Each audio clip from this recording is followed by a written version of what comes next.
The icy wind of early winter in Sydney cut straight to my bones. I had just left a 3-hour Asian art auction in the Rocks, where the ancient cobblestone streets lay silent under the imposing shadow of the Harbour Bridge. For the past 3 years, my work as an antiques appraiser had been the only lifeline keeping me from sinking into the quicksand of the past. I stopped in front of a high-end children's fashion boutique, intending to buy a small gift for my niece back home. But suddenly my feet were glued to the pavement, as if bolted to the asphalt, and my breath hitched in my chest. On the other side of the clear glass, under the dazzling light of a crystal chandelier, a man was kneeling on the polished parquet floor. With care and precision, he was putting tiny leather shoes on a beautiful boy of about 3. Beside him, a young woman with voluminous curly hair smiled with satisfaction, holding an expensive Birkin bag.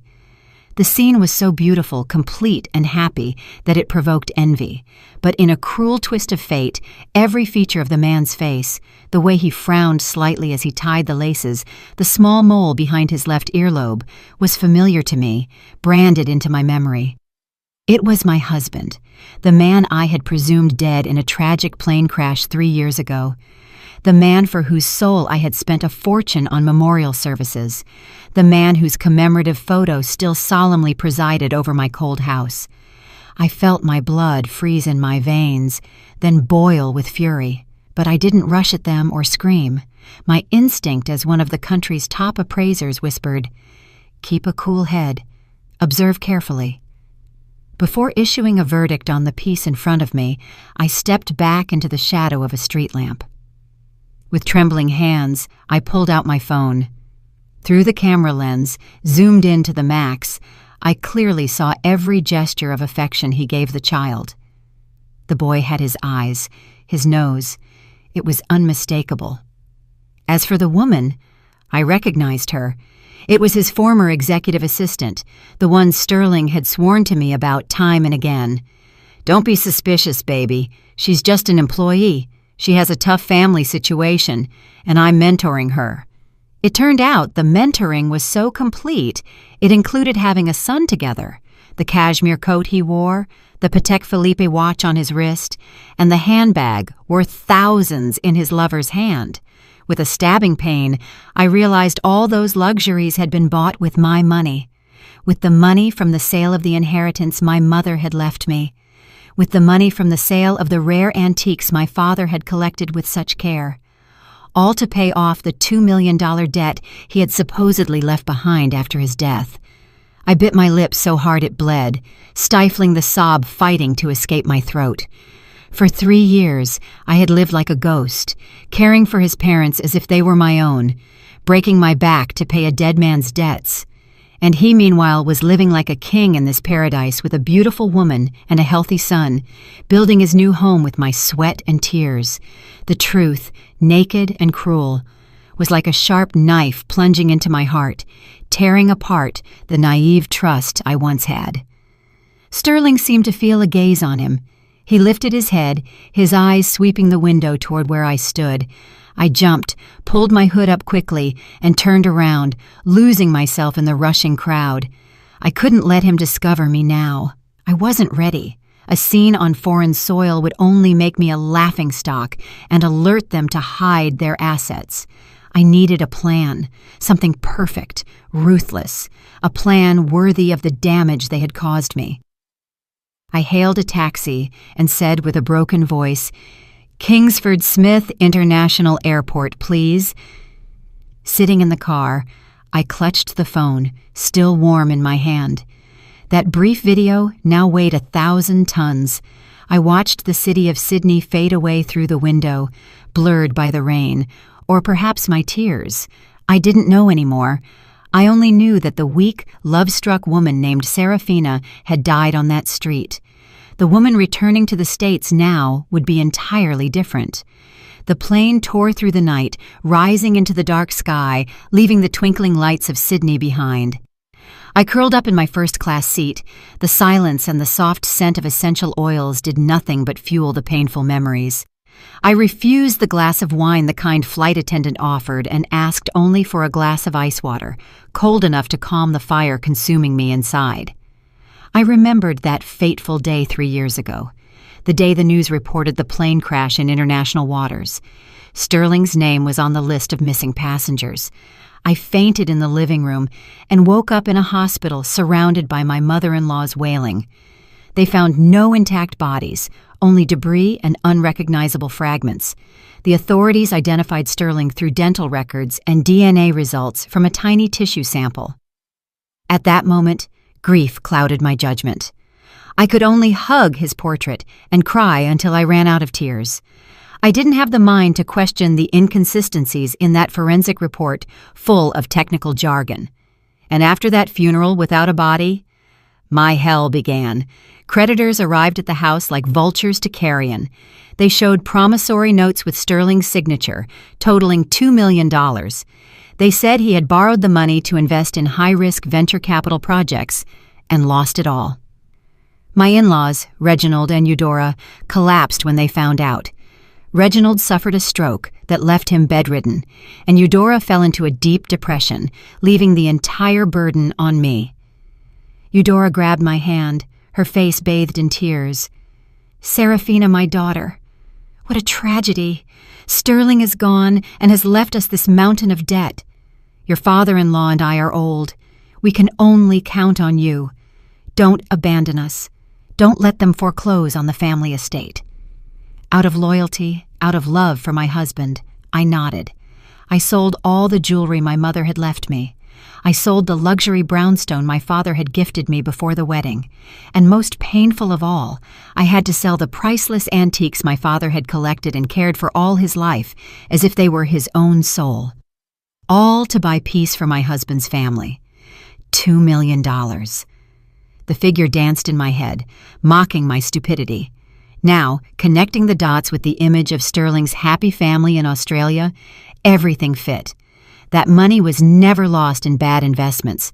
It was covertly transferred offshore, turning into a villa, luxury cars, the opulent life he and his lover were enjoying.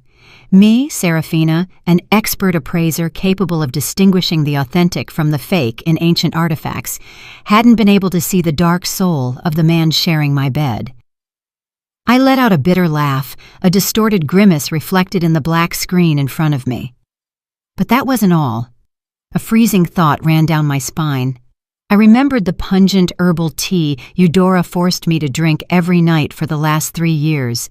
She said it was an old family recipe for vitality, that she prepared it especially to help me regain my strength.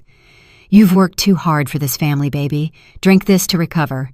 And I drank it with gratitude. But strangely, since I started taking that dark liquid, my cycle became increasingly scant and irregular. My body was always languid, tired, my skin pale. Although I didn't have any specific illness, I always thought it was due to overwork and stress. But now, a terrifying hypothesis formed in my mind. What if that tea wasn't to nourish me, but to sterilize me? They wanted to turn me into a mule, a money-making machine to support them. But they feared I might remarry, that I might take the remaining assets to another marriage. So in secret they destroyed my health, imprisoning me in the cage of loyalty they had built themselves. This cruelty went beyond all human limits.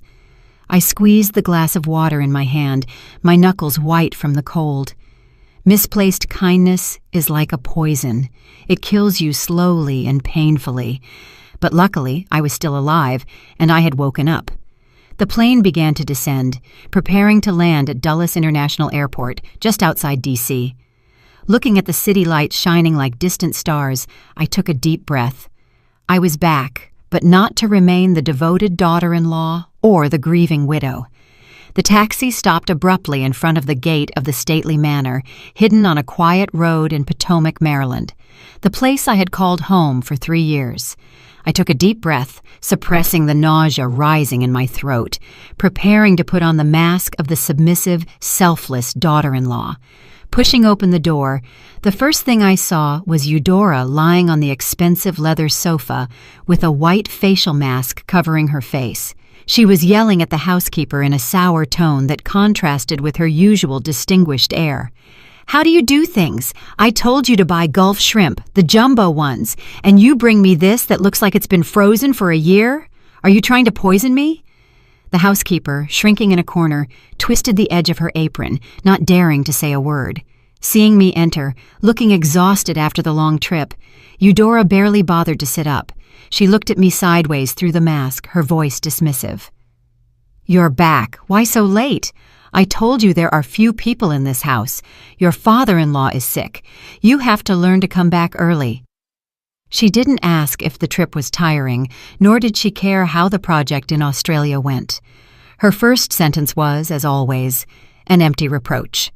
I left my suitcase on the floor and sketched a weak smile, my voice hoarse from holding back emotion. "Yes, the flight was delayed. That's why I'm a little late. How is Dad? Has he eaten and slept well these days?"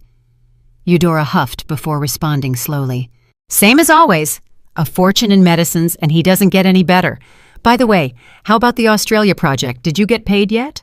Next month we have to pay your father's hospital bill, the electricity, the water, the salary of this useless girl, hundreds of expenses falling on me." Looking at the woman lying there, I felt a chill. This was the mother-in-law I once considered my own mother, the one who had hugged me crying inconsolably upon receiving the news of Sterling's accident, the one who had held my hand and told me I had to be strong. It turned out it was all a clumsy act to hide her greedy, selfish nature. In her eyes, I wasn't her daughter-in-law, or even family, but a money-printing machine, a pawn she and her son could exploit to the bone. I swallowed my tears, lowered my head, and replied, "Yes, I know. I'm a little tired. With your permission, I'm going to my room to rest. Tomorrow I'll do the accounts and give the money to you, Ma." Eudora waved her hand as if shooing a fly. "Yes, go, and remember to get up early to make breakfast. Don't stay sleeping until noon." In silence, I carried my suitcase up the wooden staircase, each step heavy as if I were wearing shackles. The bedroom door closed. I quickly locked it and leaned against it, sliding down to the cold floor. This room, which was once our love nest, the place that held our sweetest memories, had now become the tomb of my youth. On the opposite wall, our large wedding photo still hung solemnly. Sterling's smile in the photo was so radiant and warm, but looking at it now, it only seemed fake and repugnant. I got up, went to the vanity, and picked up the frame with a photo from our anniversary trip. In the image, he looked at me with devotion, swearing eternal love. I smiled bitterly, a broken, tragic smile, and slowly placed the photo face down on the table. It was over. The blind love of 10 years, the misplaced loyalty, it all had to end. I pulled an old, basic burner phone from the bottom of my suitcase. I inserted a prepaid SIM card I had bought at the airport. My trembling hands dialed the number of Attorney Langston, my father's best friend and the family lawyer. The phone rang 3 times before a sleepy but kind voice answered on the other end. "Hello, who is this?" I took a deep breath to calm myself, and my voice sounded firm and determined. "Langston, it's Serafina. I'm sorry to call you at this hour, but I have something extremely important I need you to do for me immediately." Langston seemed to sense the gravity in my voice. His tone became completely awake. "Serafina, what's wrong? Calm down. Tell me everything." I looked at the darkness wrapping the room, and every word leaving my mouth was like a bullet fired in the silent night. "Activate the Heritage Protection Protocol immediately. Completely separate the assets my mother left me and the ones my father left me from the marital estate with Sterling's family. And I need you to secretly investigate the entire file of the plane crash from 3 years ago. I suspect Sterling is still alive." There was a long silence on the other end of the line. Then Langston's voice sounded full of astonishment, but also trust. "Understood. Don't worry, Serafina. I'm on it right now." The next morning, the D.C. area woke up with a fine, persistent drizzle, and the cutting cold of winter got into your bones. I left the house at dawn with the excuse of meeting a client. My destination wasn't a fancy office building, but a small coffee shop tucked away in a quiet alley in Georgetown, where Langston used to read the paper every morning. Langston was already waiting for me. In front of him, a cup of black coffee, hot and steaming. Seeing me enter, looking haggard with deep circles under my eyes after a sleepless night, he sighed slightly with a look of compassion. He pushed a cup of hot ginger tea toward me. "Drink a little to warm up," he said with his deep, reassuring voice. "If your father saw you like this, it would break his heart." I held the cup, and the heat spreading through my hands comforted me a little. I didn't beat around the bush. I put the flash drive with the video I had recorded in Sydney on the table. Langston plugged it into his laptop and watched it carefully, second by second. When the video ended, his face hardened, and astonishment gave way to contained anger. He took off his glasses and wiped the fog from them. His voice trembled with rage. "The scoundrel! I can't believe he dared to do something so monstrous. He fooled us all. He defrauded the law." I clasped my hands. My voice was strangely calm, the calm of someone who has hit rock bottom in pain. "I want you to help me recover everything that belongs to me and my family. I don't want a single cent to fall into the hands of those grifters. Help me process the divorce and report their fraud." Langston nodded with determination and opened his briefcase, taking out a thick folder. He turned the pages, showing me the anomalies he had found the night before after my call. I asked some old friends in the judiciary to review the accident case. There were several suspicious points that back then, overwhelmed by grief, we overlooked. He pointed to a photocopy with an image of dental records. "This is Sterling's dental history, used to match the body, but look closely. The date of the report has been altered. In reality, this record was redone at a private clinic just 6 months before the accident, and the person who did it was an old college buddy of Sterling's." I looked at the blurry numbers of the date, and a wave of indignation ran through me.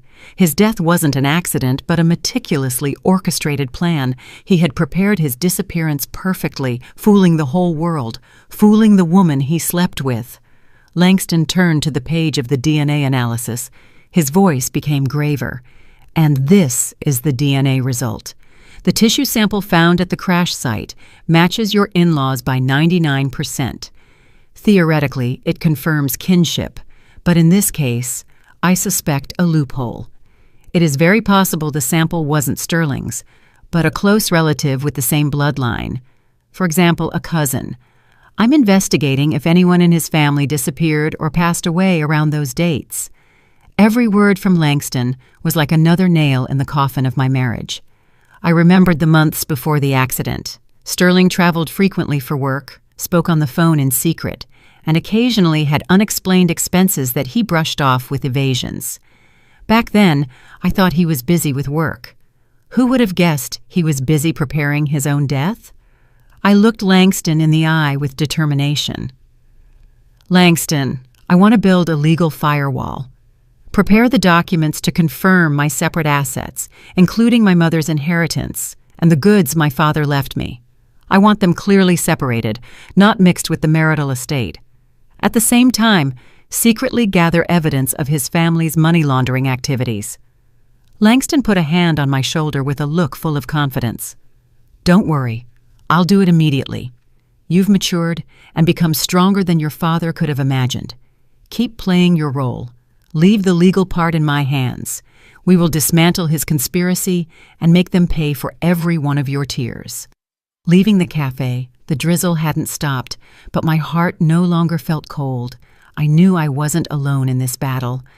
Behind me stood Langston, my father's legacy, and the justice waiting to be served. I pulled up the collar of my coat and blended into the crowd, ready for the next scenes of my performance. Back in the cold house, I began to play my role to perfection.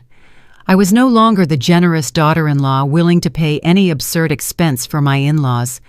I started complaining about the lack of money, with a face always full of sorrow.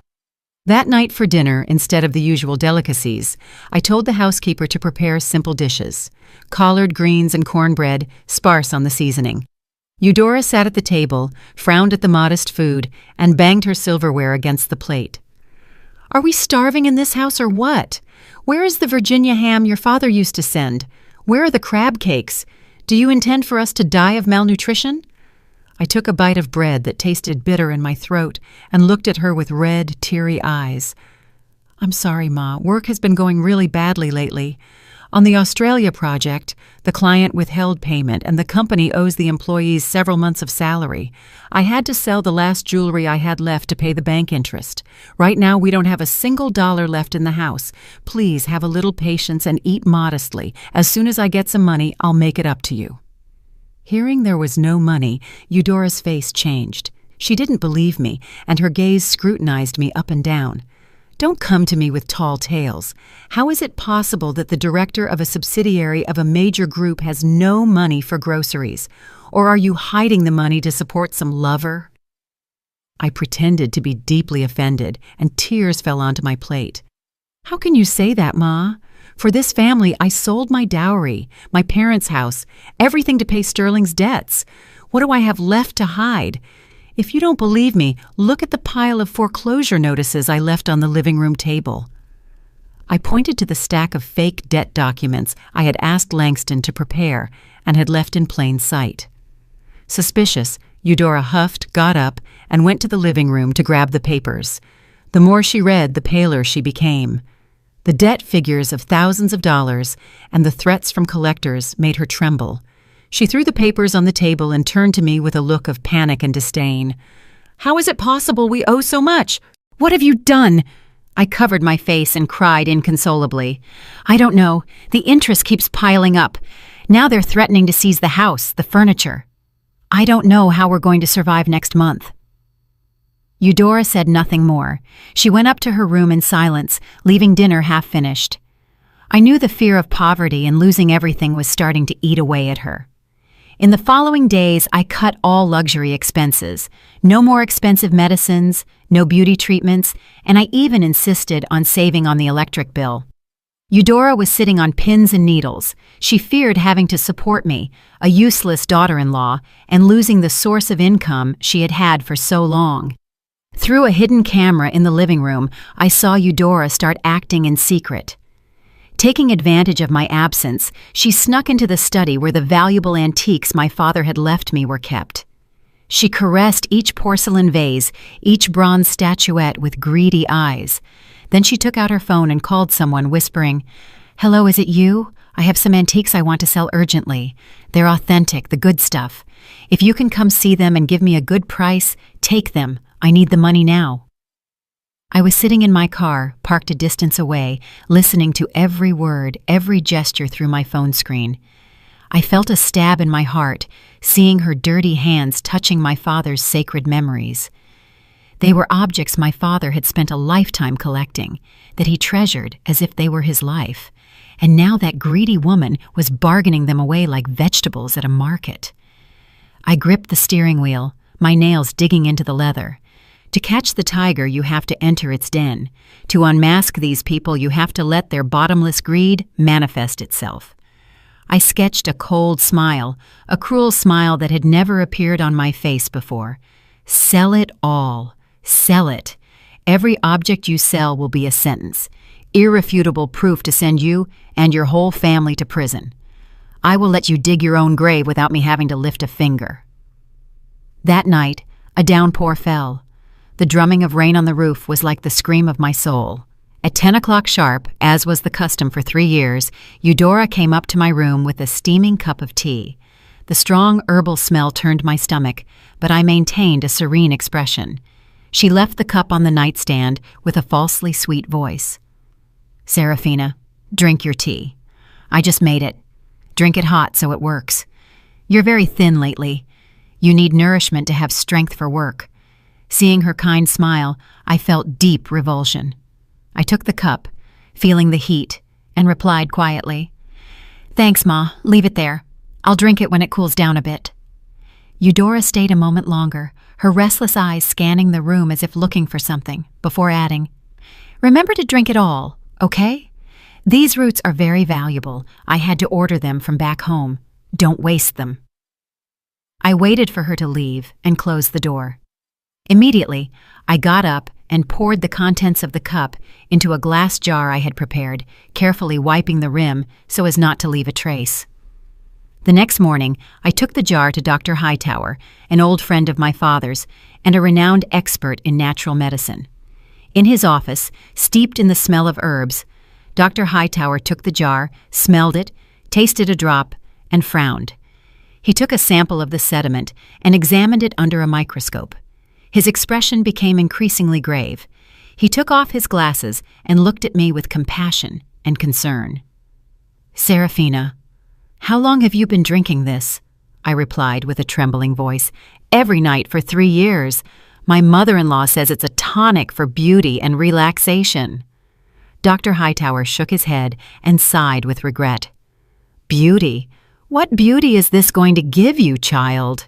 This is an old, extremely toxic formula used in the old days to sterilize women. Its main component, combined with other extremely potent herbs, isn't harmful in small doses.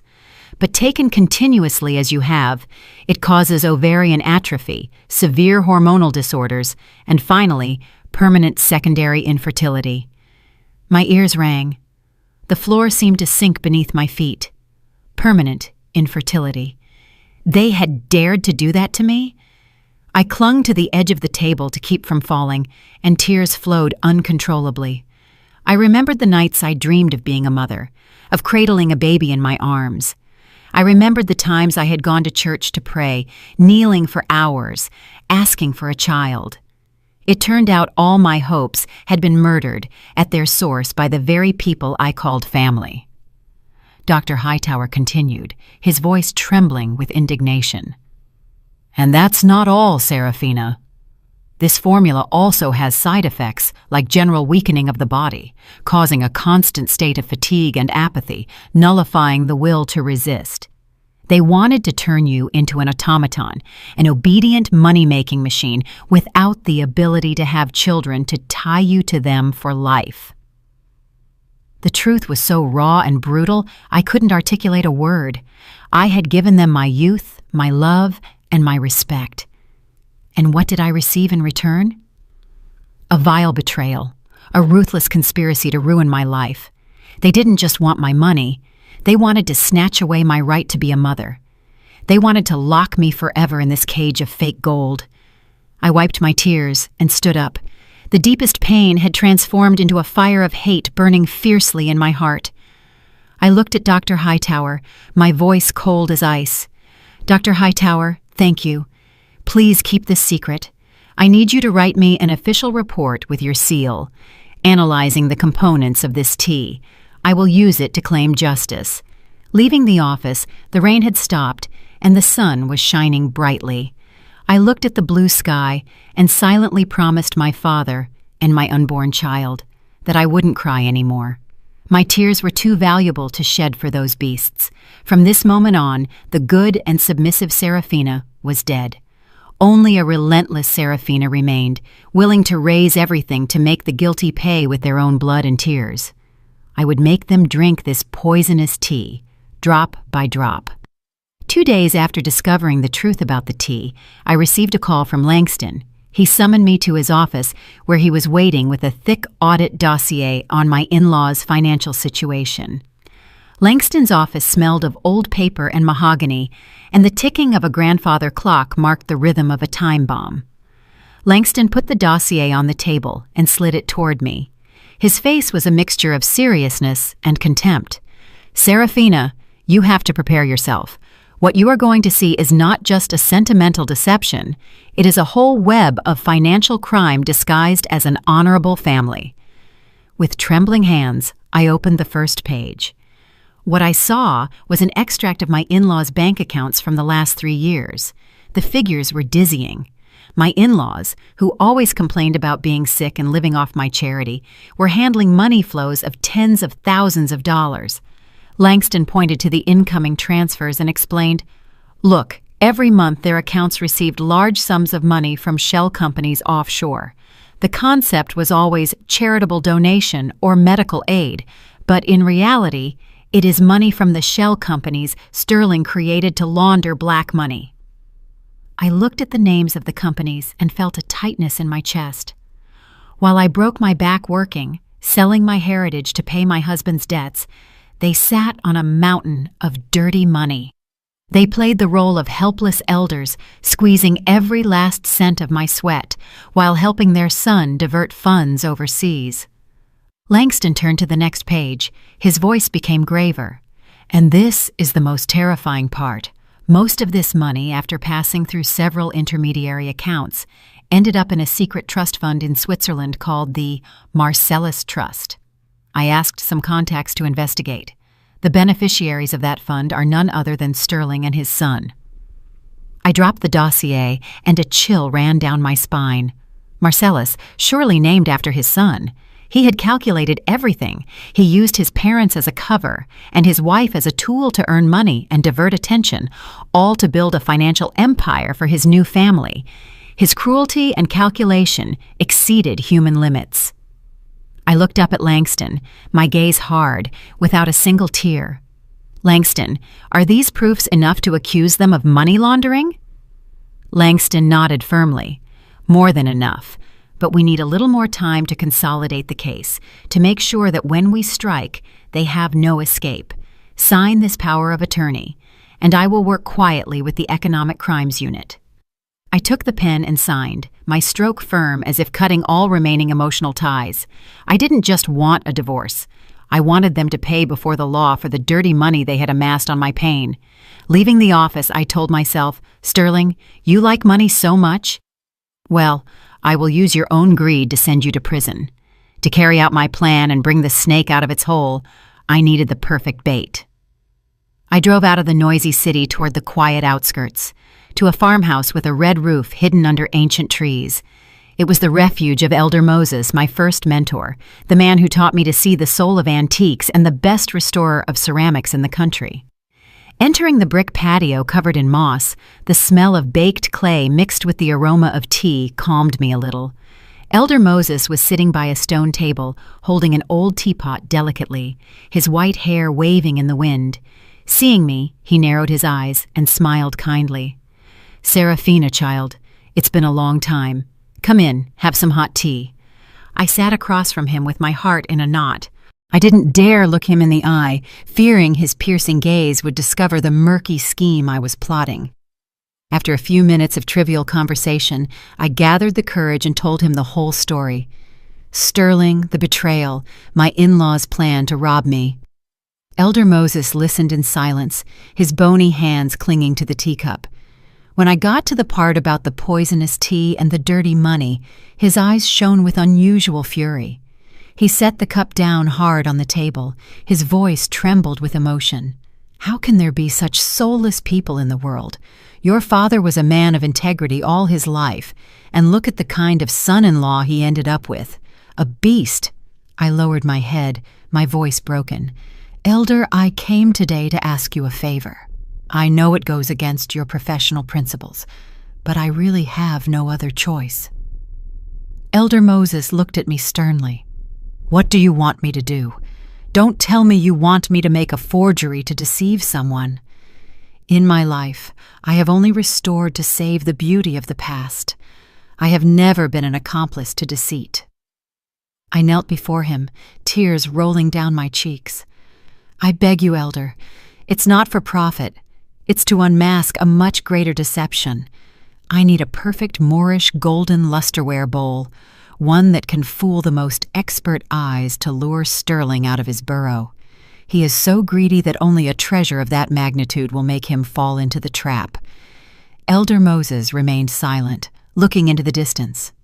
The internal struggle was reflected in his wrinkled face. He was a man of honor who hated fraud, but he also loved me like a daughter. After a long while, he sighed. Get up, Serafina. I understand your pain. I will help you, not to break my principles, but to teach that wretch a lesson in your father's name. But recreating the legendary golden luster, the glint of the sun after the storm, isn't easy. I wiped my tears, my eyes shining with hope. I knew if he accepted, my plan was already half a success. I looked at him firmly. I know it's difficult, but I trust your golden hands, and I brought the most important thing so you can create this masterpiece. With trembling hands, I opened a small brocade box I took from my bag and placed it on the stone table. Inside, on a bed of red velvet, rested a ceramic shard the size of my palm that emitted a soft, fascinating golden light. It was iridescent and deep in color, with delicate motifs that seemed to dance on the pearly glaze. As soon as Elder Moses saw the shard, his eyes opened wide. His trembling hands approached, but stopped as if he feared it would vanish upon touch. He whispered, his voice broken by awe, "My God, this is authentic Loza Dorada, the legendary metallic reflection of the Alhambra. I thought I would only see this in books in my lifetime." I nodded slightly, with immense pain. "Yes, Elder, it is the only authentic fragment my mother left me. She said it was part of a bowl from the Nasrid palaces that our ancestors kept for generations.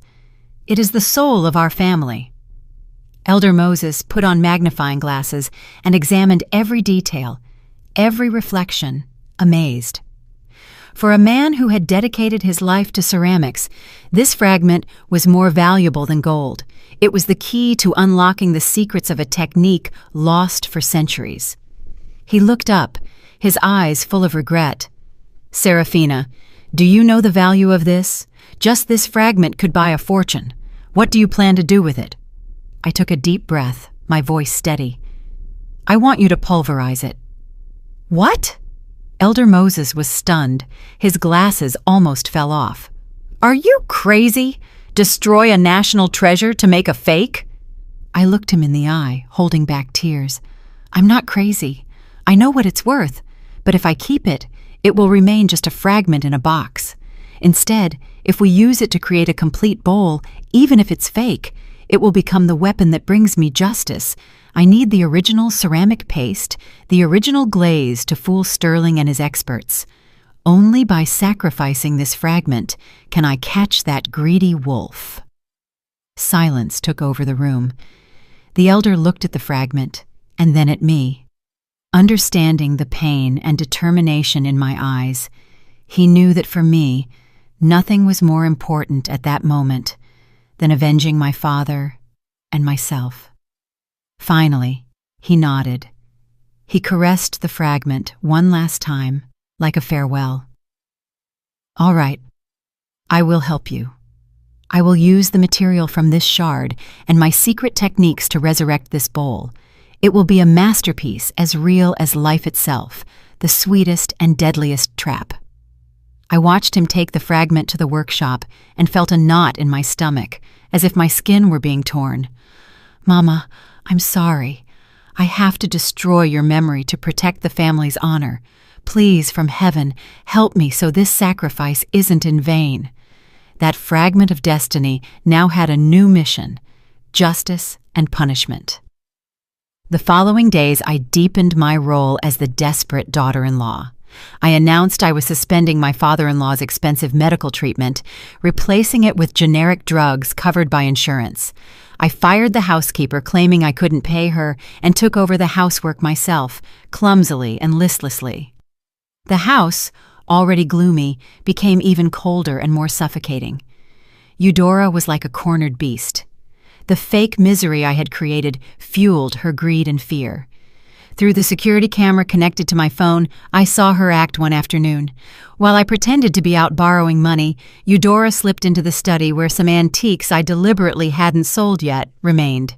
She looked around with cunning eyes, approached a fine wood shelf, and took a 19th century Talavera ceramic vase.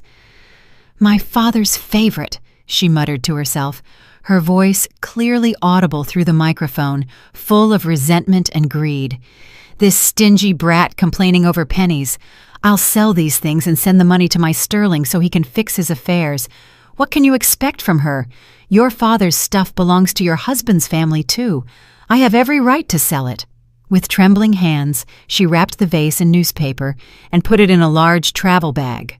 She acted like an amateur thief, but the cruelty of her thoughts was professional. She felt no remorse for stealing her deceased in-law's property to benefit her son. Sitting in a nearby cafe with headphones on, I felt every one of her words like needles in my heart. Your father's stuff belongs to your husband's family, too. How could she say something so absurd and shameless? My father had treasured every piece, and now they fell into the hands of a vulgar person, sold at bargain prices. Eudora went out with the heavy bag through the back door, where a rough-looking man waited for her. The man examined the vase and smiled with disdain. "It's authentic, ma'am, but with the market down, I can only give you $500. If that works, take the cash. If not, I'm leaving."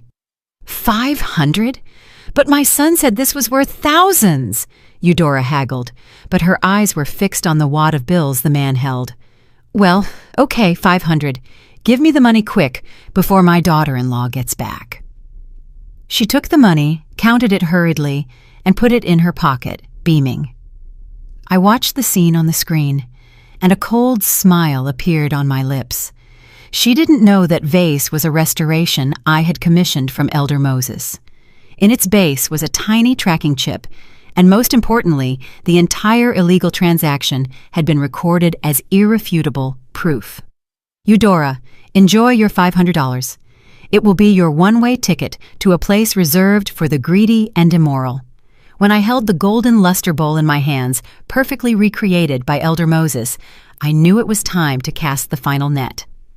I locked myself in the study and opened my laptop to make a video call to London. I needed to talk to Arthur, an influential art dealer my father had done business with in the past. Arthur was a man with an expert eye, but who adored money above art. His greed would make him my best pawn. Arthur's gaunt face with his blue eyes appeared on the screen. He seemed surprised. I went straight to the point, with an air of mystery and caution. I told him I possessed a treasure the whole world craved, a Moorish golden lusterware bowl from the Nasrid era, in perfect condition. Arthur laughed. His laugh sounded skeptical through the speakers. "My dear Serafina, are you joking? Manna says pieces of that quality can be counted on the fingers of one hand, and most are in national museums. How is it possible you have something like that?" I didn't give explanations. I simply brought the bowl closer to the camera, rotating it slowly under a special light. The golden and coppery shine reflected softly. The delicate motifs seemed to come alive. Arthur's smile vanished. He brought his face closer to the screen, eyes wide. "My God! That sheen! That ceramic paste! It's impossible! It's too perfect!" I pulled the bowl back. My voice was calm but firm. "It is a family heirloom from an important Spanish lineage. They want to sell it to save their business from bankruptcy, but the owner has a condition. He will only sell it to someone of true heritage, someone who truly values and wants to repatriate this national treasure." Arthur swallowed hard. He knew the huge commission he could get. He nodded repeatedly. "Understood. I'll spread the word in the most exclusive circles where billionaires move. Trust me. In a few days, the entire black market will be buzzing about this." I turned off the computer and leaned back in the chair. The news of the legendary bowl would spread like wildfire in the world of art smuggling and money laundering, the world Sterling longed to enter. He had always boasted of being an expert. Hearing about such a treasure, with the condition of heritage only, his greed and arrogance would skyrocket. Outside, the winter wind blew hard. I was weaving an invisible web with threads of greed, lies, and my father's sacred memories. I didn't know if I was going too far, but every time I remembered Eudora's brazen look, the poisonous tea, I felt I had no other choice. I got up and approached my father's portrait. I lit an incense stick. "Dad, forgive me for dragging your noble passions into this mud. But to pull out the weeds, sometimes you have to get your hands dirty. The big fish is about to bite the hook, Dad, and I will be the one reeling it in, even if I have to bring down the sky." Exactly 1 week after my call with Arthur, I received a new message in my encrypted email. Arthur was euphoric. The news of the bowl had caused an earthquake in the clandestine collecting world. He had received offers from all over the globe, but one client in particular had caught his attention. He called himself Mr. C, a mysterious, wealthy businessman based in Switzerland. He not only offered an astronomical initial sum, but demonstrated surprisingly detailed knowledge of the history and characteristics of the bowl. He claimed he had heard of it from a now-deceased mentor, and that owning it was the dream of his life, a tribute to his memory. Reading those words, I let out a bitter laugh, tears welling in my eyes. Mr. C, what a bastard. It didn't matter. The way he spoke of his deceased mentor revolted me. He dared to use my father, the father-in-law he had betrayed, as an excuse for his fake devotion. Arthur added, "This client is very determined. He says he wants to buy it not only as a collector, but as a gift for his son's 3rd birthday, as a family heirloom. He wants to use it to launder a large sum of money and consolidate his status in high society." I gripped the mouse so hard my knuckles turned white. A gift for his 3-year-old son, the bastard son he had with his mistress. While I waited for news of him, he wanted to use dirty money and a treasure he believed authentic to build a bright future for that child. On the ruins of my happiness, this man's impudence knew no bounds. I replied to Arthur, demanding Mr. C prove his financial solvency before continuing. Tell him the owner of the bowl is very demanding. She doesn't need a deposit. She needs to see his power. Ask him to send a list of assets or antiques of equivalent value he possesses as collateral. After sending the email, I stood in silence. In the dark, I was playing a game of poker with my own husband. He in the light as a mysterious billionaire. Me in the shadow as a desperate seller. He thought he was the hunter, not knowing he was running straight into his prey's trap. Sterling, Sterling, you are smart, calculating, but you forgot something fundamental. The one who knows the prey best is the hunter who raised it. The knowledge about antiques you impress the world with? We taught you that, my father and I. Little by little you use our weapons against us. And today, I will use your own arrogance to end you. 3 days later, Arthur forwarded me a PDF file protected with a password, accompanied by a note of astonishment. Serafina, you have to see this. This Mr. C's fortune is incredible. He owns pieces even the British Museum would envy. With trembling hands, I entered the password. A bad feeling grew inside me. The file opened, revealing a long list of antiques with detailed photos and ownership certificates. On the first page, the image of a Ming Dynasty chicken cup, vibrant and colorful. I covered my mouth to stifle a sob. It was my father's favorite bowl. He used to contemplate it when he was happy and always warned me to be careful when cleaning it. He said it symbolized family unity, and now it was on the asset list of the man who had destroyed my family. I kept scrolling, tears clouding my vision. A Qing Dynasty goose egg vase, a scroll of the 7 sages of the bamboo grove, a pair of 100 birds paying homage to the phoenix vases taller than a person. Everything was treasure from my father's collection. 3 years ago, before my father's death and Sterling's accident, they were safe in the family vault. I remembered that back then, Sterling often volunteered to go down to the vault to check and maintain the antiques. He said he wanted to learn, to share the burden with his father-in-law. My father trusted him blindly and gave him the key. It turned out that during those checks, he had been replacing the authentic pieces with high-quality forgeries and moving the originals out of the country. I looked at the list. Each object seemed to scream, denouncing the atrocious crime of that ungrateful son-in-law. He hadn't just stolen the wealth. He had stolen the soul, the memories of my family. He used those sacred objects as collateral, as a stepping stone for his dirty career, to brag about his wealth. Anger exploded in me like a volcano. I slammed the table hard. "Sterling, you are a beast!" I screamed in the empty room. I remembered my father on his deathbed, his cloudy eyes still worried about preserving the legacy for his descendants. He didn't know his son-in-law, whom he loved like a son, had already stolen it all. That betrayal was more painful than death. I wiped my tears. My gaze turned cold as steel. This list was the definitive proof, the rope Sterling had put around his own neck. He thought bragging about his assets would win the seller's trust, not knowing the seller was the true owner of those objects. I saved the file, made several copies. It would be the strongest accusation on Judgment Day. I promised my father in silence, I will recover everything, down to the last piece. These treasures must return where they belong, not to the hands of a scammer, a traitor like him. With the humiliating list in my possession, I began communicating directly via email with Mr. C, skipping Arthur. I created an anonymous email address, the guardian of memory, and started a tense psychological duel. I knew Sterling was suspicious, arrogant, and always wanted to appear like an expert. So I attacked that weakness. Sterling's first email was full of presumption and probing. Dear Madam, I am very impressed with the bowl. However, in golden lusterware, there are many forgeries. I need more technical details. Does your bowl have the glaze drip at the base? And what is the exact thickness of the wall? Reading his questions, I smiled bitterly. Glaze drip. It was a term I had invented one afternoon, joking while teaching him to distinguish ceramics. I told him quality pieces often had accumulations of glaze at the base.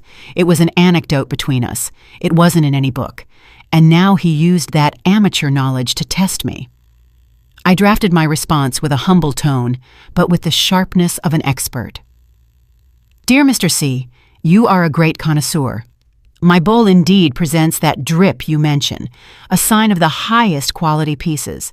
Furthermore, on the base, it has a discreet incision in the shape of a crescent moon, which according to legend was the artisan's private signature for the Sultan's favorite. The crescent moon incision was a completely invented detail Elder Moses and I had added on purpose. I wanted to create a unique characteristic, a sweet trap to reinforce his blind faith. If he were a real expert, he would doubt it. But Sterling was an amateur with fragmented knowledge, blinded by greed. And as I expected, a few hours later he replied euphorically, Fantastic! The crescent moon.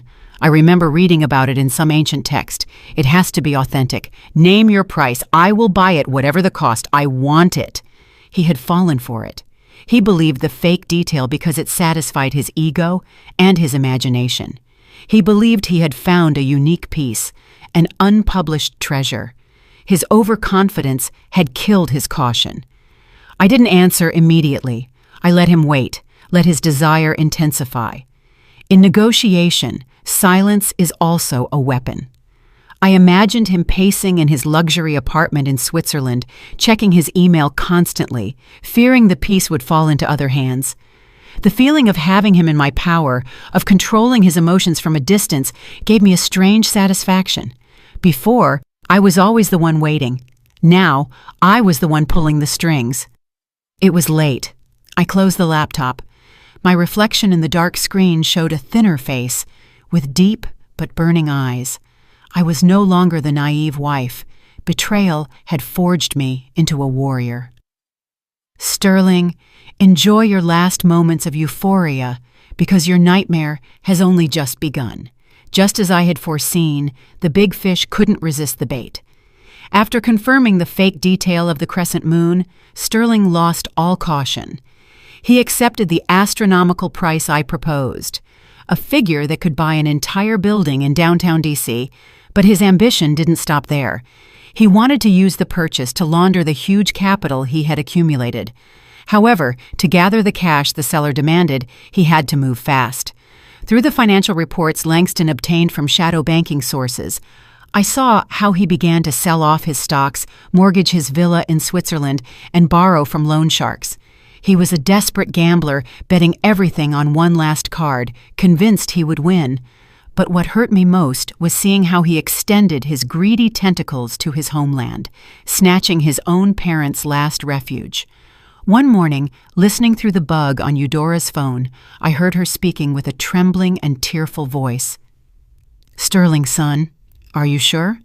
The house down in Savannah is where we've honored our ancestors for generations. If we sell it, what will we tell the family? And when we get old, where will we go? Sterling's voice sounded cold and cruel. Ma, don't be sentimental. What do you want that rundown house for? I need the money now for a big deal. When I close it, I'll bring you to Switzerland to live like kings. Sell it fast. I'm getting a good offer. Don't let it escape me. But your father is sick, Eudora protested weakly. Well, we'll cure him here. The medicine here is the best. Ma, if you love me and your grandson, do it now. You don't want little Marcellus to suffer like I did, right? Hearing Marcellus's name, Eudora appeared hypnotized. She wiped her tears, and her voice became firm. Okay, I'll sell it. everything for my grandson's future. I took off the headphones and threw them on the table, furious.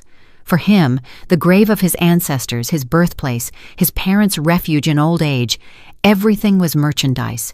He painted a paradise to deceive them and leave them homeless. A few days later, through the camera, I saw Eudora sign the sale of the house. Her hands trembled, but her eyes shone seeing the advance payment.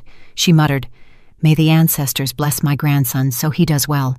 When he is rich, he will build a bigger temple for you all." She didn't know that money would never reach her grandson and that the Swiss dream was an illusion. When Sterling fell, they would lose the house and have nowhere to go. Their blind devotion and greed had made them accomplices to their own ruin. I watched it all with a mix of pity and bitter satisfaction. They had brought their own misfortune upon themselves. After gathering the money, Sterling proposed doing the transaction in a maximum security bank in Zurich. He claimed safety, but I knew he wanted to avoid bringing a large sum of money to the U.S. and keep the piece abroad to sell it easily. I couldn't allow it. My goal was to lure him to the U.S. to face justice. Here, I adopted the role of a seller with a strong sense of heritage, somewhat old-fashioned and eccentric. I replied with a proud and firm tone, "Dear sir, I'm afraid you have misunderstood my wishes. This bowl is not simple merchandise. It is the soul of our people, the legacy of our ancestors. It has been away too long. I want it to return and remain on its land." I paused and continued typing. "My principle is non-negotiable. The transaction must take place in America, at my residence, so I can pay my respects to my ancestors before handing it over. If you cannot meet this condition, I will cancel the sale and find a buyer with more sensitivity." I sent the email and waited nervously. I was betting on his greed and arrogance. For someone so desperate to own the piece, a rejection for such an absurd reason would infuriate him, but also stimulate him. Plus, he thought he was so smart, he wouldn't think an old-fashioned seller like me could be a danger. And sure enough, 2 days later, he replied, changing his tone, showing respect for my patriotism. "You are absolutely right, madam. The roots call. I greatly appreciate your sentiment. I accept doing the transaction in America. I will fly as soon as possible. I hope you keep your word." Reading his fake words, I felt nauseous. The man who had sold his conscience and his family now used patriotic discourse to deceive me. I suppressed my disgust and smiled coldly. He had bitten the hook. He didn't know that Dulles Airport wasn't a red carpet for a hero, but the door of death waiting for him. I had prepared a perfect trap in the very house where he had betrayed me. He would enter with the pride of a winner, only to discover he was a pawn on my board. I called Langston. "He bit the hook. He accepts coming. Prepare everything. Let there be no mistakes."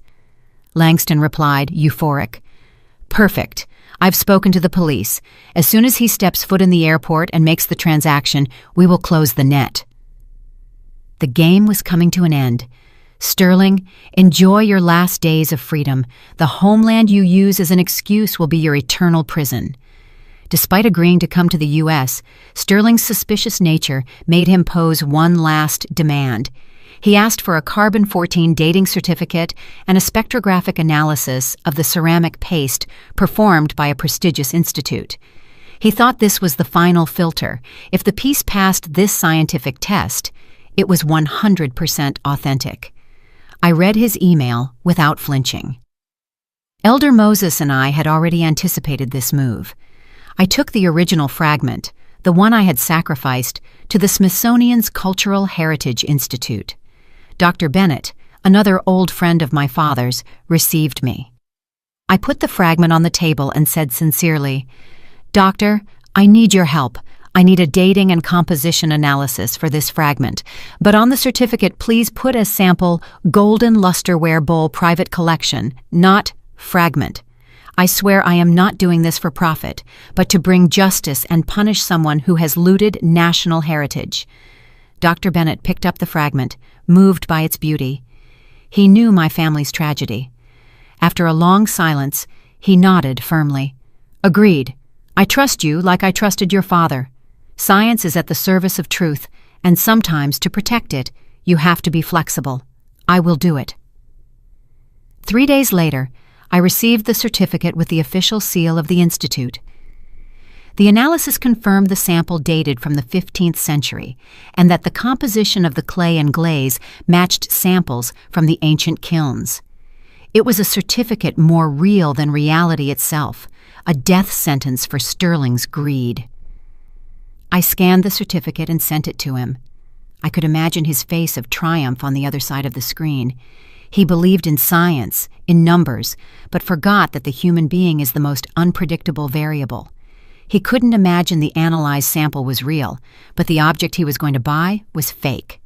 Upon receiving the certificate, Sterling felt invincible. He replied instantly, "Excellent. I have no more doubts. I have booked a flight. I will be in D.C. this Saturday. Have everything ready. My money is ready." I read the message with a cold smile. This certificate didn't just prove the antiquity of the fragment, but also Sterling's stupidity and his tragic end. He himself had signed his sentence by trusting blindly in what he saw, without knowing that behind that apparent truth opened an abyss of deception. The death certificate, I thought. It would take him to the peak of hope, only to throw him into the hell of despair. "Sterling, do you like the truth? I will show it to you, but a truth so bitter you will never want to swallow it." As the day of Sterling's return approached, tension grew, but it was the tension of the hunter before the shot. On the other side of the ocean, Sterling took the final steps of the gamble of his life to gather the huge sum of cash. Not only did he sell his assets and take out loans, but he did something terrible. He sold off the authentic antiques he had stolen from my family. He contacted notorious art traffickers in the European black market. Through the information network Langston had established with the help of Interpol, we followed every one of his moves. He sold the Ming chicken cup to a boss in Macau for a fraction of its real value. He sold the pair of vases to an anonymous collector in the Middle East. Every time I received a report, my heart shrank. It was my father's legacy, my family's soul, being butchered and sold. But I had to endure. Every transaction, every invoice, every call was recorded as irrefutable proof of his smuggling and money laundering crimes. Langston called me, his voice urgent but excited. "Serafina, he just closed the last sale. He has gathered the money and transferred it to an intermediary account in Hong Kong, ready to bring it to the States. Interpol has the list of buyers and all the evidence. His criminal record is already as thick as a dictionary." I squeezed the phone. "Thanks, Langston. He has no escape now." "That's right," Langston continued.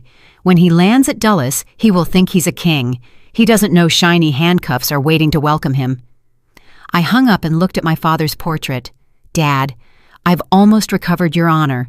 Those who stained our family name will pay 100,000 times for it." Sterling packed his luggage with glee, dreaming of the legendary bowl that would change his life. He thought he was the winner, but he didn't know he had lost the game from the start. He bet with greed and betrayal, and the price could only be destruction. I looked in the mirror. My face was no longer that of a gaunt and sad woman, but someone cold and distant, forged in the storm. The afternoon before Sterling's return, I went to the market. I bought a large bouquet of white roses, the ones he used to say symbolized pure love. I put them in a crystal vase in the center of the dining room table. I went down to the cellar and took out a bottle of 1982 vintage wine, the wine my father was saving for the birth of his first grandchild. Dinner that night was suspiciously opulent. On the table, my in-laws' favorite dishes: roast duck, crab cakes, fresh seafood. The aroma filled the house, but it didn't dispel the cold, seeping through every corner. My in-laws looked at the table stunned. Eudora asked, "What is this feast for? The other day you said you didn't even have money for bread." I smiled and poured her wine, its red color intense like blood. "Eat, Ma. I've thought it over well. The hard days are about to end. Tomorrow, everything will end, and our family will start a new stage. I wanted to offer you a good dinner to bid farewell to the old times." Hearing the hard days are about to end, Eudora's eyes shone.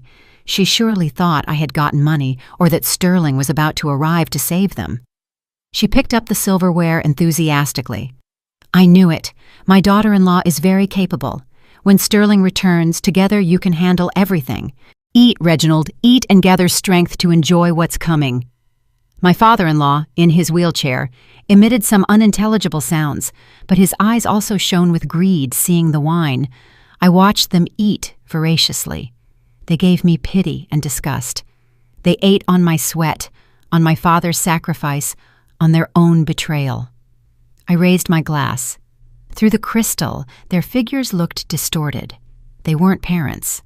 They were leeches. I took a sip, the bitterness running down my throat. I set the glass on the table, the sharp sound breaking the fake joy.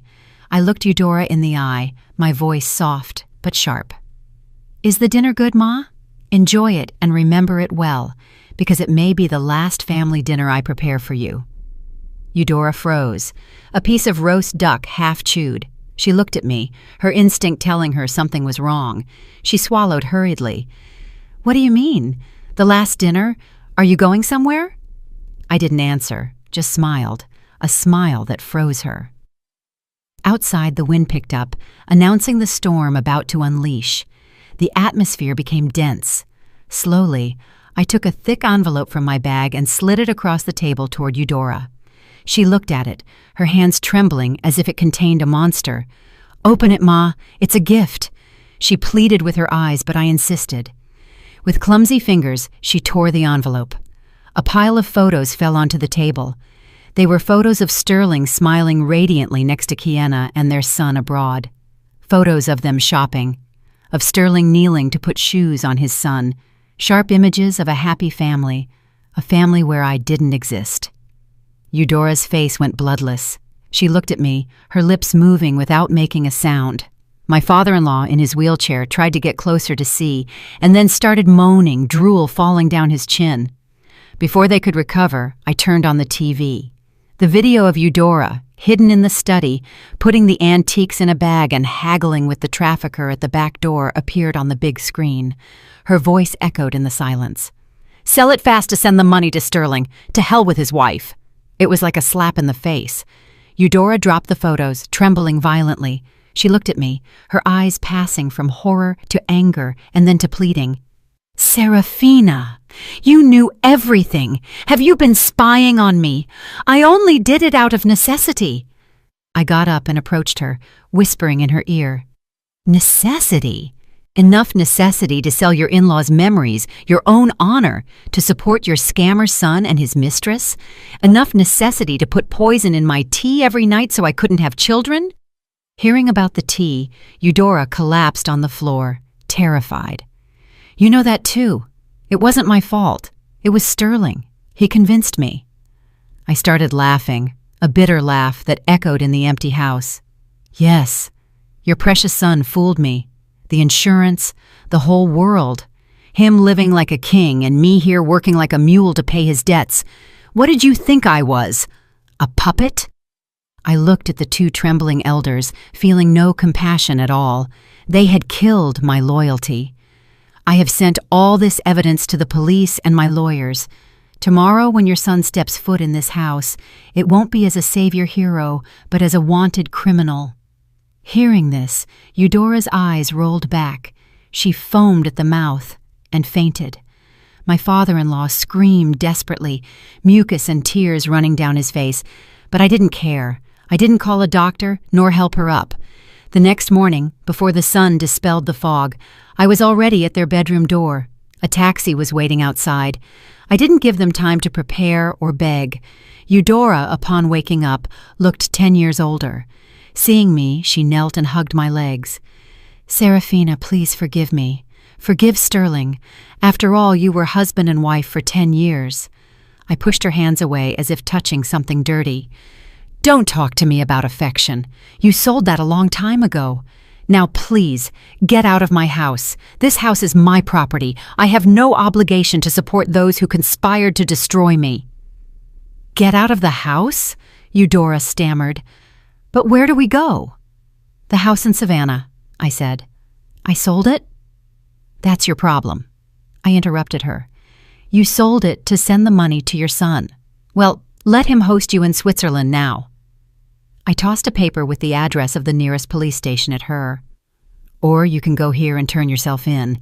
In jail, at least you'll have food and a roof. My father-in-law cried in his wheelchair. Maybe he regretted it, but it was too late. I signaled the security guards I had hired. They took their suitcases and escorted them to the door. Eudora's screams echoed in the street. Neighbors, my daughter-in-law is kicking her in-laws onto the street. Ungrateful! Evil! The neighbors looked out, but no one intervened. They had seen me caring for them alone for years. I watched them pull away in the taxi. The house in Savannah, their last refuge, sold for greed. Now they were truly homeless. When the iron gate closed, silence took over the villa. I felt an immense void, but also great relief. I had excised the tumor consuming me. Painful? Yes, but necessary to keep living. I'm done with you two, I told myself. Now only you remain, Sterling. The flight from Zurich landed at Dulles at noon. I didn't go to receive him, but through the tracker a private investigator had installed on his phone, I knew he had arrived. He didn't come alone. He was accompanied by a foreign lawyer and 2 burly bodyguards with the air of a powerful millionaire returning home. I waited in the living room. I had prepared a pot of exquisite tea, Sterling's favorite. The aroma filled the room, but it didn't alleviate the tension. My phone vibrated. It was a message from Sterling to the Guardian of Memory number. I am in D.C. Where is the transaction? I want to see it now. I replied slowly. Welcome back. The transaction location is 18 Quiet Lane, Potomac. I await you. 18 Quiet Lane. The address of this very house. The house where he had lived, where he had deceived me, and from which he had fled. I imagined his surprise reading the address. He would think it was a strange coincidence, or that the mysterious seller had bought his old house. With his arrogance, he would surely lean toward the second option. He would laugh, thinking fate smiled on him, that returning to his old house to close the biggest deal of his life was a sign of his absolute victory. He would never believe his naive wife was behind it all. Through the security camera, I saw a black Mercedes arrive. Sterling got out, impeccable, in a designer suit, looking at the house with disdain, and then ringing the bell. I got up, adjusting my blue silk dress, the color of the golden lusterware, the color of the sky after the storm. I went to open the door not to receive a husband, but an enemy entering the final trap. The heavy wooden door opened. Sterling was there. His smile vanished upon seeing me, Serafina, and not an unknown old woman. His eyes opened wide, as if seeing a ghost. I smiled. A soft smile, but lethal. "Hello, Sterling. Been a long time." For an instant, I saw panic in his eyes, but quickly his survivor instinct returned a fake calm to him. He signaled his companions to stay back, whispering it was a family matter he would resolve himself. He still thought it was a coincidence, or that I was clinging to the house to make him pity me. The gate closed, trapping him in the cage I had built. He entered the patio, his expensive leather shoes echoing on the tile floor. He looked around with a mix of curiosity and contempt. "You're still here?" his cold voice asked, as if speaking to a servant. "I thought my mother had sold this house, or are you trying some trick to keep the little that's left?" I didn't answer, simply invited him in with a solemn gesture. "Come in, please. We're not going to talk in the patio. The tea is ready, the flowers in place. Only you were missing." Sterling frowned. My calm unsettled him. He entered the living room. His eyes landed on the white roses on the open bottle of vintage wine. A mocking smile appeared on his lips. "What detail? White roses, expensive wine. Are you trying to win me back with these cheap tricks, or do you want to beg me for charity?" He sat in the main armchair with an air of superiority. For him, I was still the same submissive woman. He didn't know the woman in front of him had been forged in the fire of betrayal, sharper than any knife. "Look, Serafina," he said, drumming his fingers on the table. "I don't have time for your dramas. I came to see the new owner of this house for an important deal. Be good and disappear. Don't force me to call security to throw you out." I looked at him feeling a mix of pity and disgust. The man I had loved more than my life now treated me like trash. He didn't ask about his parents or how I had survived these 3 years. He only thought about money and appearances. I sat across from him with my back straight. I looked him in the eye, my gaze firm. You wanted to meet the owner of this house? You wanted to meet the seller of the legendary Golden Luster Bowl? You have her in front of you. My statement fell into silence, but Sterling only responded with loud laughter, as if he had heard the joke of the century. You? The seller? He said, wiping a tear of laughter. Serafina, have you lost your mind?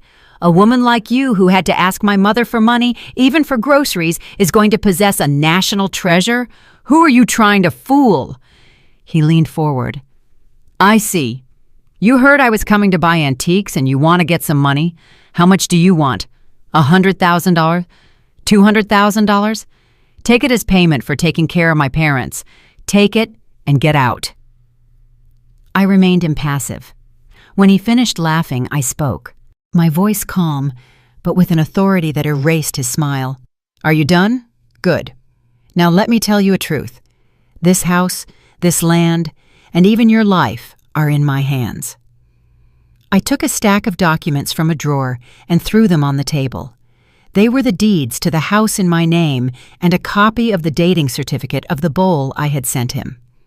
Sterling picked it up, his face paling by the moment. He looked up, his confidence beginning to wobble. How do you have this? The mysterious seller. It was you? Yes, it was me, I replied, my voice icy. I was the one corresponding with you, who taught you to distinguish golden lusterware, and who has what you desire most. Did you think it was a coincidence? He leaned back in the chair, breathing with difficulty. Fear was starting to take over him, but greed was still stronger. Well, if you are the seller, better. Between family, we will understand each other. Give me the piece, and I will pay you. Consider yourself lucky. He still didn't realize he was on the edge of the abyss. He still believed money solved everything. I felt pity for his ignorance. Pay with hard cash? I repeated with a bitter smile. Do you plan to pay me with the money you got underselling my father's antiques?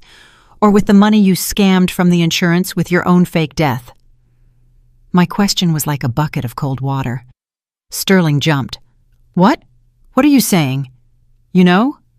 I know everything, I interrupted him, my gaze sharp. I know you live in Australia with Kiana, that you have a 3-year-old son, and that you convinced your mother to sell the family home. Did you think you could fool me? You were wrong, Sterling. I haven't spent these 3 years crying. The air in the room was unbreathable. Sterling stared at me, sweat beading on his forehead. He realized I was no longer the lamb he could handle at will, but a wolf showing its teeth. He tried to regain control, changing to a soft and conciliatory tone. Serafina, baby, this is a misunderstanding. I know you're angry, but I had my reasons. I did it all to build a future, to give a better life to you and my parents. Look, now I'm a successful man and I've come back for you. The thing with Kiana was a mistake. I'll fix it. Give me the bowl. I'll sell it for a fortune and we'll have lots of money. I'll give you whatever you want. Watching him act turned my stomach. Did he really think I was stupid enough to forgive his crimes for money and affection? I didn't answer. I simply poured him a cup of tea, the same tea I had made him before his fateful flight. Drink. It's your favorite, remember? He hesitated, fearing I had poisoned it, as his mother had done to me. What's wrong? Are you scared? I smiled with disdain, drinking from my own cup. Relax, I'm not as ruinous as your family. I want you to live to see the price of your actions. I set the cup down and looked him in the eye. Sterling, one last question. In these 3 years, while you were with your mistress and your son spending my money, did you ever feel, even for an instant, remorse or pity for me? Sterling averted his gaze, then looked at me with infinite cruelty. His charade was over. Remorse? He mocked. How naive you are, Serafina. In business and in love, the smart survive and the fools perish. You were submissive and stupid, so it was your turn to suffer. That's the law of life. I don't owe you anything. Love is the cheapest thing there is. Only money and power are eternal. His answer was the final knife that cut the last thread binding me to him. I no longer felt pain, only absolute emptiness and contempt. I nodded and smiled, a smile of liberation. "Well said. Thanks for showing me your true face.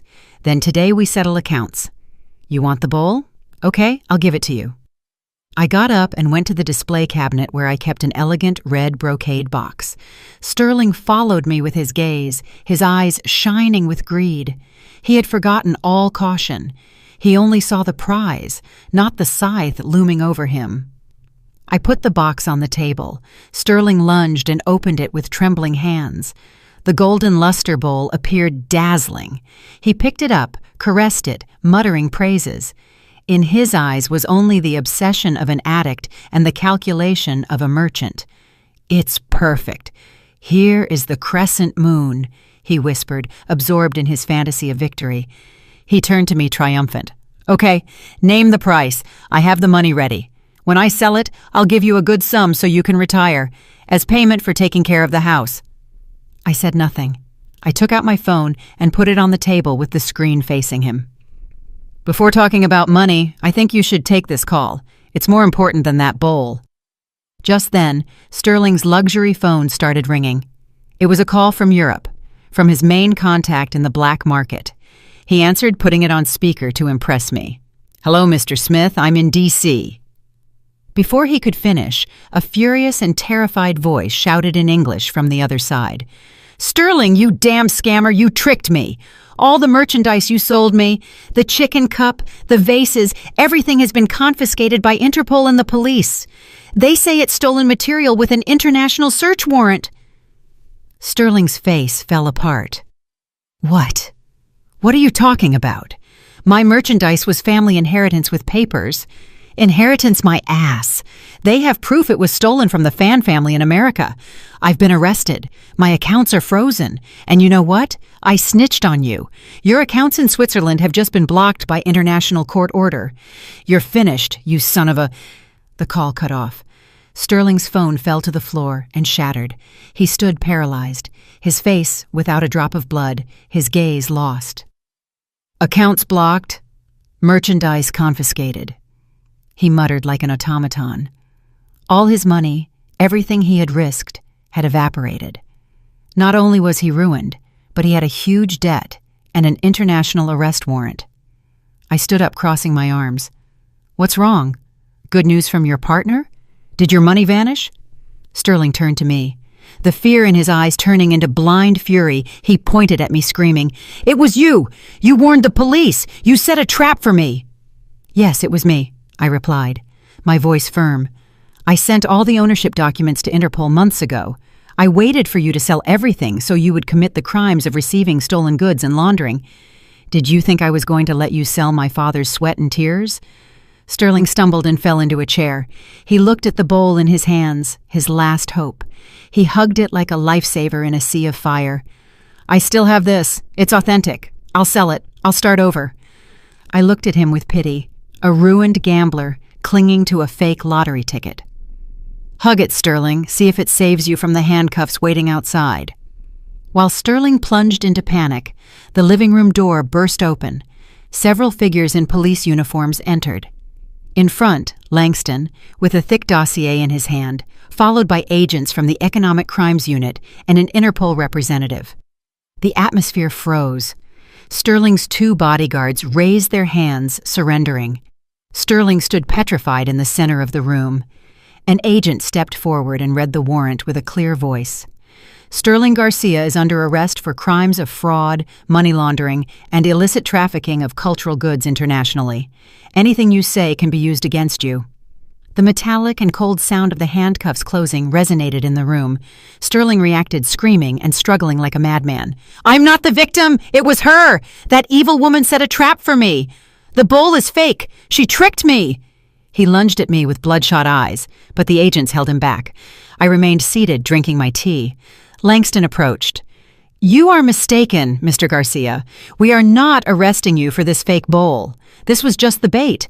We are arresting you for faking your death 3 years ago to collect $1 million insurance policy, for laundering money through your parents' accounts, and for the long list of antiques you stole from your wife's family and sold abroad.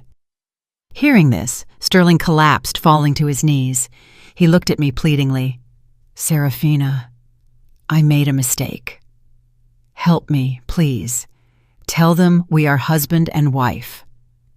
I got up and approached him. The man I had once adored was now a cowardly criminal. I shook my head. Husband and wife? That relationship died the day you went to Australia with your mistress, the day you left me paying your debts. Today I am only helping justice be done. While they took him away, his eyes remained fixed on the bowl on the table, his last and fragile hope. "Don't touch it!" he screamed. "It's authentic! I have the certificate! It's mine!" I looked at him and then slowly picked up the bowl. The light reflected on its golden glaze, creating a hypnotic beauty. I turned it in my hands and then looked Sterling in the eye with a sad smile. "Do you still think it's authentic, Sterling? You believe in a paper, in your eyes, but you forget that the one who created this illusion was me." "You're lying," Sterling stammered. "Let me show you its true value," I said, and let go. The beautiful golden luster bowl fell to the tile floor. Crack! The sharp and tearing sound broke the silence. The shards jumped everywhere, revealing the new and untreated ceramic paste under the sophisticated layer of aged glaze. Sterling opened his eyes and mouth. A scream choked in his throat. He looked at the pieces as if seeing his own life shattered. "Why? Why did you break it?"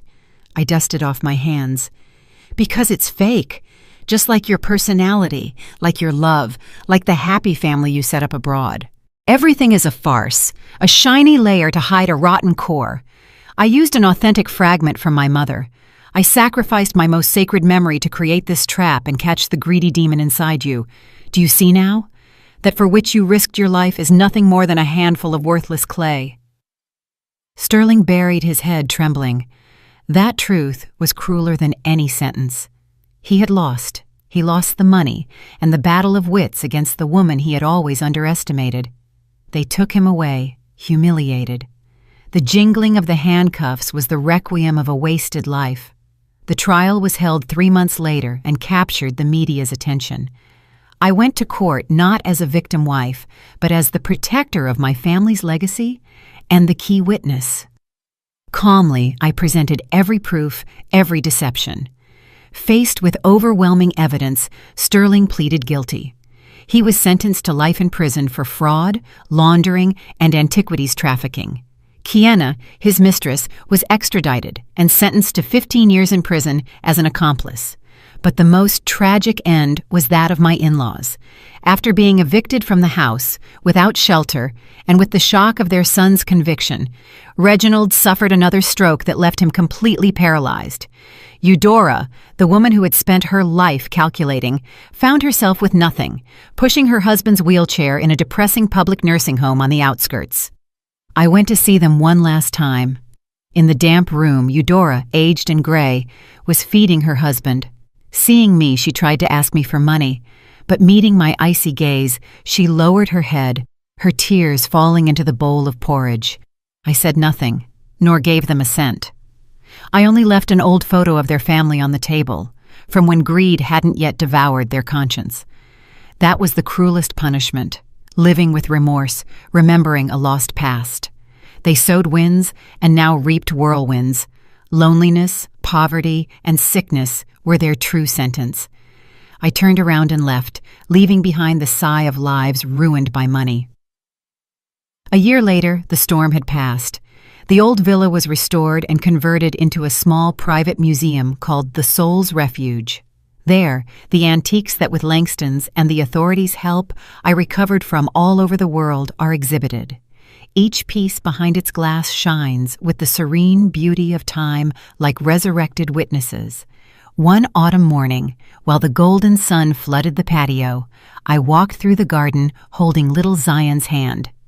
I had adopted him from an orphanage a few months ago, a boy with bright eyes and a sweet smile.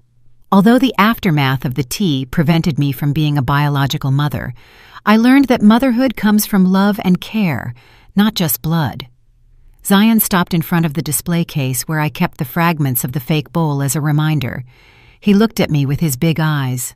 "Mama, why do you keep this broken bowl? It's not as pretty as the others." I crouched down and caressed his hair. "Son, this bowl, although broken and fake, taught me the most valuable lesson about truth. Sometimes what shines on the outside isn't gold, and the authentic, even if cracked, is more valuable than a perfect lie." The boy nodded, although perhaps he didn't understand it completely.